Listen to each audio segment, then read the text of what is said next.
когато поглежда твоя живот, той го гледа в пълнота, такъв какъвто си пресътворен, за да можеш да бъдеш подобен на него. Какъв е смисълът на творението? Просто един ден Бог да събере приятелите си на небето и защото са били много верни,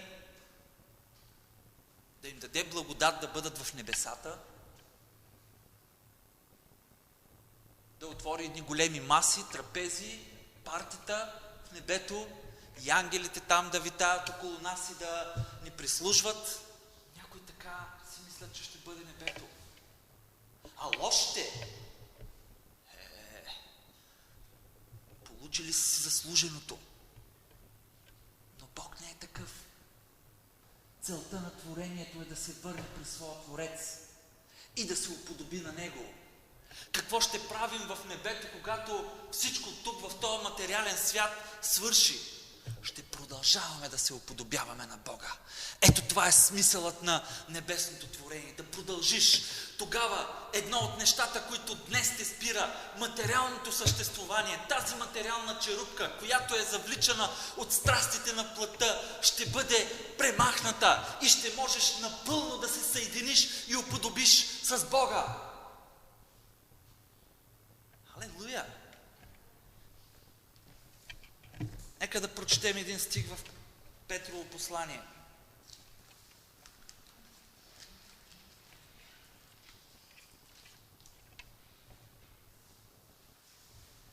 Понеже Неговата божествена сила ни е подарила всичко потребно за живота и благочестието, чрез познаването на този, който ни е призовал, чрез своята слава и съвършенство, чрез който ни се подариха най-големите и скъпоценни обещания, за да станете чрез тях участници на божественото естество, като сте избягнали от произлязлата от страстта поквара в света.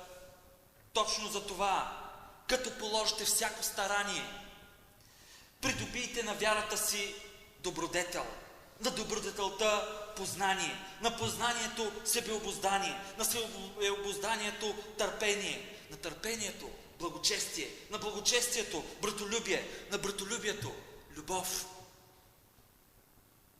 Искаш да чуеш какъв е смисъл на твоето съществувание, да се уподобяваш на Бога ежедневно, ежеминутно, да не спираш, да не си в едно латентно състояние, в което нищо просто не се случва. Мнозина се молят каква е Божията воля. Смешно е.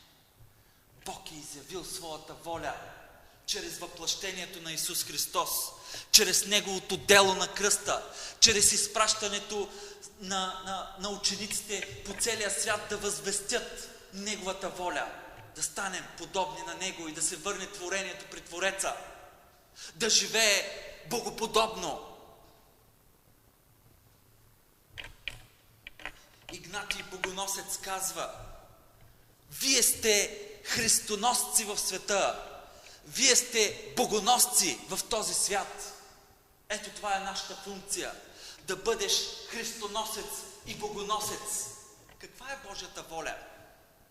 Бог е изявил волята си да събере всичко в себе си и да бъде Бог издигнат и да бъде все във все, във всичко, във всяко едно нещо, във всяко едно дело, във всяко едно творение. Всичко да се върне при своят Създател и да се уподоби на Него. Ето това е смисълът на твоето съществувание. Не просто да стоиш и чакаш латентно, не просто да се извиняваш с хилядите свои пороци. Мислите, че Бог не ги знае? Естествено, че ги знае. Мислите, че просто ще бъде изненадан, ако за пореден път сбъркате в нещо и му го кажете. И той трябва да се притесни. Бог не се притеснява. Той те е извикал в едно велико спасение. Не просто само да ти амнистира, да ти подпише, че вече не си отговорен за престъпления, а те покани да станеш творец като Него, да твориш добри дела. Ефесяни Нека да прочетем един текст от Ефесяни 2 глава. Тя е любима на протестантите, но стигат до някои места, в които не искат да ги чуят. И съживи вас, които бяхте мъртви във вашите престъпления и грехове, в които сте ходили според вървежа на този свят, според княза на въздушната власт, на духа, който сега действа в синовете на непокорството, между които и ние всички сме живели някога в своите плътски страсти, като сме изпълнявали волята на плътта и на помислите и по естество сме били деца на гнева, както и другите. Кои са тези другите, които още не са чули посланието? Той говори на вярващи хора. Казва, ние бяхме такива. Ние бяхме такива. Но бяхме съживени.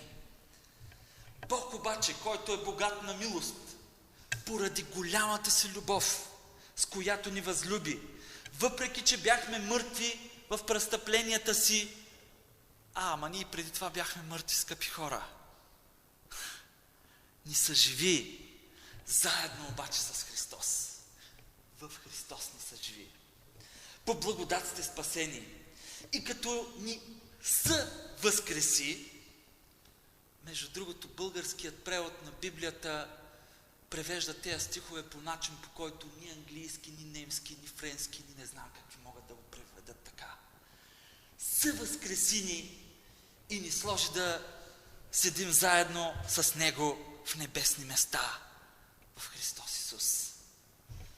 За да показва през идните векове, ето целта, изобилните богатства на своята благодат, чрез добрината си към нас в Христос Исус. Защото по благодат сте спасени чрез вяра, и то не от сами вас. Това е дар от Бога. И някой спира до тук. Не чрез дела, за да не се похвали никой. И 10 стих. Защото сме Негово творение, създадени в Христос Исус за добри дела, които Бог отнапред е наредил, за да ходим в тях. Амин. Има смисъл твоето съществувание. Има смисъл да вървиш с Бога. Има нещо, което ти ще затвориш на тази земя и ще оставиш един такъв белег, който никой не може да заличи. И тук не говорим за вяра, съживление, дела, дарби, действия. Говорим за цялостното ти твое съществуване тук на земята. Ти самия си дар на тази земя. Ти самият чрез Исус Христос си благословение. Ти чрез Исус Христос си в Христос ще сътвориш добри дела в този живот. Ти можеш да се уподобиш на Бог, да стигнеш до това един ден да бъдеш подобен и да бъдеш в съгласие, да бъдеш в синхрон с Божията природа. Амин и амин. Нека Бог да ни благослови. Нека Бог да ни мотивира. Нека Бог да покаже всичко, което ти притежаваш и имаш. О, това не са само духовните ти дарби. Това си самият ти. Погледни на себе си като на уникален дар, който Бог е съвъзкресил в Христос, за да изяви на този свят своята натура, своята природа чрез нас. Нека да се помолим заедно сега. Небесни Татко, ние ти благодарим, че ти не само просто си простил греховете ни, не просто само ще простиш греховете ни, не само просто ще простиш грешките, заблудите, в които понякога живеем, не само просто ще простиш състоянията, в които понякога изпадаме на апатия или безразличие. Ти си ни извикал да бъдем подобни на Тебе. Ти си ни извикал да изявим Теб в този свят, да бъдем подобни на Твоето божествено естество. Ние сме поканени да проявим и изявим Бог тук на тази земя. И аз ти благодаря за тази огромна привилегия. Благодаря ти, че мога да продължа и че днескашните мои правилни или неправилни постъпки не са спирачка за това да бъда пресътворен и отново да се уподобявам на Теб. Да поглеждам на Теб, който си начинател и усъвършител на вярата ни.